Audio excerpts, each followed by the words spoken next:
What's the most haunted place in Chicago? According to multiple sources, it's this theater. This is the Oriental Theater in Chicago. And get ready because this place is seriously haunted. The theater opened in 1926 and was built by the same architect who designed Radio City Music Hall. It was built for one purpose: to show movies. The ornate red velvet interior was designed to impress, complete with gold leafing and intricate patterns. It was considered the most luxurious theater in Chicago, but it didn't stay that way for long. In 1971, it was sold, and the new owner wanted to turn it into a rock concert venue. They ripped out the old seats and installed new ones. But they didn't get rid of the old velvet. They just put it under the new seats. 2 years later, the theater burned down. It was completely destroyed except for the facade. The burned-out shell of the theater sat abandoned for 10 years, until it was finally renovated and reopened in 1986. And that's when things got weird. People started reporting seeing a ghost in the balcony. A woman in a Victorian nightgown appeared to be sitting in one of the chairs. She was never seen during the day, only at night when the theater was empty. Then one night,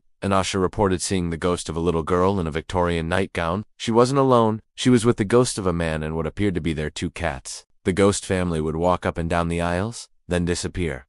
Unexplained phenomena started happening all the time. Lights would flicker, doors would slam, and people would hear the sound of footsteps above them. It was like the theater itself was haunted by the memory of its former glory. And then in 2009, a group of paranormal investigators came to the theater to do a show. They brought their cameras and their EMF readers, which detect electromagnetic fields, often used to detect ghosts. As they were doing their investigation, they heard a voice that said, "Leave."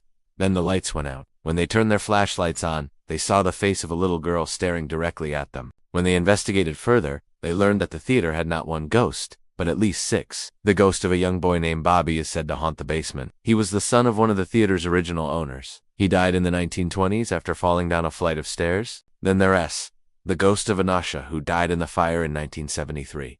Some say his ghost still walks the aisles, checking tickets and making sure everyone is seated. And then there's the ghost of a woman in a Victorian nightgown. She's the most frequently seen ghost in the theater, but no one knows who she is or why she's there. If you want to see the ghost for yourself, the theater offers ghost tours. But if you go, be respectful. After all, these are real ghosts, and they deserve our respect.